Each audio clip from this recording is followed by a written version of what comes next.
সেখানে আমি সবাই জানেন আমি আমার গুরু মানি একজন হুমায়ুন ফরিদী। তার দেখা আমি আসলে আমার নাটকের জোনেই পেয়েছি। সেখানেই তার তার সান্নিধ্যে আসার সৌভাগ্য আমার হয়েছে। জার্নিটা হয় কি আমি বলবো যে আমি অনেক blessed or I am lucky যে আমার শুরুটা হয়েছিল এমন একটা মহলে যেটা আমাদের দেশে ড্রামা জোন বলে বা নাটক। সেখানে এত গুণী গুণী নির্মাতা এবং এত গুণী গুণী গুণীজনদের সান্নিধ্যে আমার কাজ করার সৌভাগ্য হয়েছে, শেখা হয়ে উঠেছে। সেখানে আমি সবাই জানেন আমি আমার গুরু মানি একজন হুমায়ুন ফরিদী। তার দেখা আমি আসলে আমার নাটকের জোনেই পেয়েছি। সেখানেই তার সান্নিধ্যে আসার সৌভাগ্য আমার হয়েছে এবং এরকম আরও নানান গুণীজনের দেখা হয়েছে আমার এই নাট্যাঙ্গনে এবং তাদের কাছ থেকে শিখতে পেরেছি। দীর্ঘদিন শেখার পর এটাই আমি বলি যে আমি ব্লেসড যে তারপর আমার জার্নিটা শুরু হয় সিনেমার। তো সেটা 2023-এ আমার পাশে বসা শাহরিয়ার শাকিল, ওর হাত ধরেই আমার শুরু হয় এবং শাহরিয়ার শাকিলেরও প্রথম সেই অর্থে যদি আমি বলি যে সিনেমার জার্নি এর আগেও সে বানিয়েছে, কিন্তু আমি বলবো যে সেই 23 থেকেই আসলে ফার্স্ট রিলিজ যেটা হয় আমাদের দুজনের জার্নি একসাথে।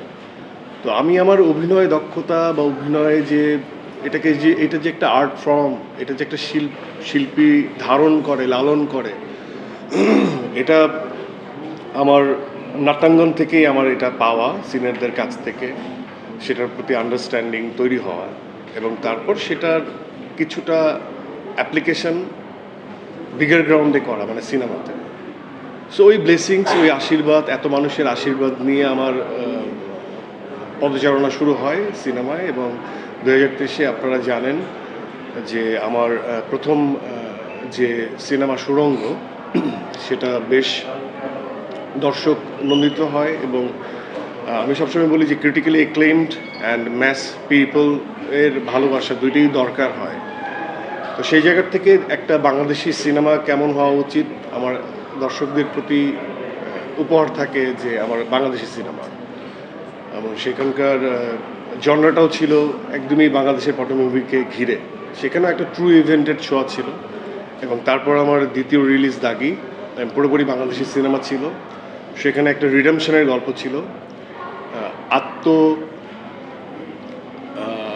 পরিশুদ্ধ করার এই যে অনুশোচনা একজন মানুষের, একজন দাগি আসামির মধ্যে যে হয়, অনেক সময় আনইনটেনশনালি করে যাওয়া অপরাধ থেকেও সমাজ তাদেরকে মুক্ত করে না, সেটা নিয়ে গল্প ছিল, সেটাও গল্প নির্ভর।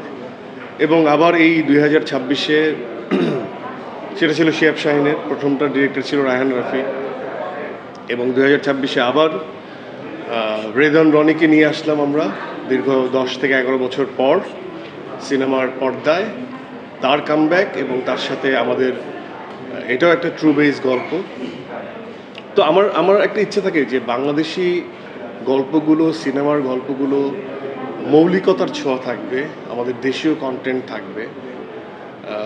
এটা আমার তরফ থেকে আমার একটা চাওয়া থাকে যেখানে আমার অভিনয়ের যে শিল্পটা সেটার গ্রোথ আমি দেখতে পারবো, আমার নিজেকে আমি একটা every single day, every single year একটা গ্রোয়িং স্টেজে দেখতে পারবো, এটা আমার একটা ইচ্ছা থাকে। এবং অবশ্যই এটা 100% বাঙালি সিনেমা, বাংলাদেশি সিনেমা, বাঙালিদের জন্য, বাংলাদেশিদের জন্য, বাংলা ভাষাভাষীদের জন্য। এই গল্পে মৌলিকতা আছে, এই গল্পের একটা আলাদা সৌন্দর্য আছে, সেটা বজায় রেখে আমরা দর্শকদেরকে উপহার দিতে চাই। সেখানে আমার পার্সোনালি আমার গ্রোথ আছে, অভিনয়ের দক্ষতা দেখানোর সুযোগ আছে, ভালো একটা গল্প নিয়ে আমরা এসেছি এবং সব মিলিয়ে আমি আমার কেরিয়ারে আমার যে সংযোজন হচ্ছে একের পর এক সিনেমা, সেটা নিয়ে আমি more than happy. At the same time যখন দর্শকরা উৎসাহ দেখায়, তারা উদ্দীপনা দেখায়, তারা পাগলামি দেখায়, সেটা আমাকে আন্দোলিত করে, আনন্দিত করে।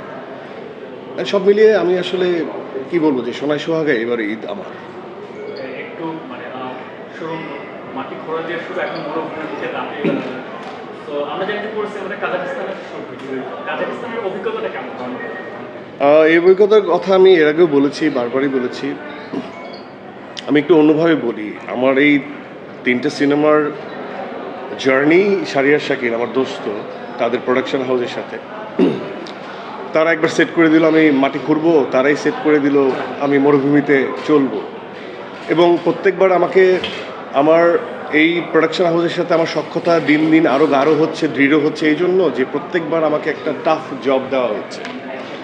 তারা আমাকে খুব ট্রেন্ডি, খুবই কনভেনশনাল ফরম্যাটের যে সিনেমা সেগুলোতে এঙ্গেজ করছে না, কিন্তু তারা কিন্তু করেছে। তো এই যে তারা যে আমাকে চ্যালেঞ্জের মুখে ফেলছে, তারা যে আমাকে সুযোগটা করে দিচ্ছে আমার অভিনয় দক্ষতাটাকে শান দেওয়ার জন্য, ধার দেওয়ার জন্য, এই জন্য আমি শাহরিয়ার শাকিলের প্রতি কৃতজ্ঞ যে আমাকে দিয়ে সুন্দর সুন্দর গল্প করানোর একটা তাগিদ আমার দোস্তের মধ্যে আছে। হ্যাঁ, এবং তারা বিলিভ করে, এই টিম বিলিভ করে যে এই ধরনের গল্প নির্ভর ছবিতে যে চরিত্র, যে পারফরমেন্স দরকার সেটা আমি, সেই আস্থাটা রাখে যে আমি হয়তোবা সেটা পুল অফ করতে পারবো। এবং একই অর্থে আমি আমার ডিরেক্টরস, একজন রায়হান রাফি, একজন শিহাব শাহিন এবং এখন রেদন রনি, তারা যে আমার প্রতি আস্থাটা রাখেন, তারা যে আমার প্রতি তাদের যে চাওয়াটা রাখেন এবং সেটা পূরণ করার জন্য আমার কাছে যে চান বা আমার উপর আস্থাটা রাখেন, আমি চেষ্টা করে যাই। বাদবাকি আসলে সেই কথাটা তারাই বলতে পারবে যে আমি আসলে কিভাবে পারফর্ম করি বা কেমন ফাংশন করি, আমার দক্ষতাটা কি আছে বা আমি কি করতে পারলাম কি না বা পাস মার্ক পেলাম কি না, এটা আসলে টিম বলতে পারবে, আমি বলতে পারবো না।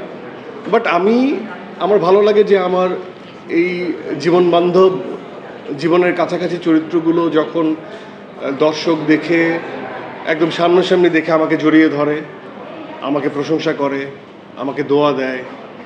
বিশেষ করে মুরব্বীরা যারা আমাকে একদমই আমার মাথায় হাত বুলিয়ে দোয়া করে দেয়, জড়িয়ে ধরে, এই প্রত্যেকটা আলিঙ্গন, প্রত্যেকটা দোয়ার আমার কাছে একটা, আমার মনে হয় যে আরও 20 বছর, 10 বছর, 30 বছর আমি একদম অবলীলায় এগিয়ে যাব, শ্রম দিব। এগুলো আমার কাছে এক একটা মানুষ, এক একটা অনুভূতি, এক একটা ইন্সপিরেশন ডিফারেন্ট মাছ। আমাদের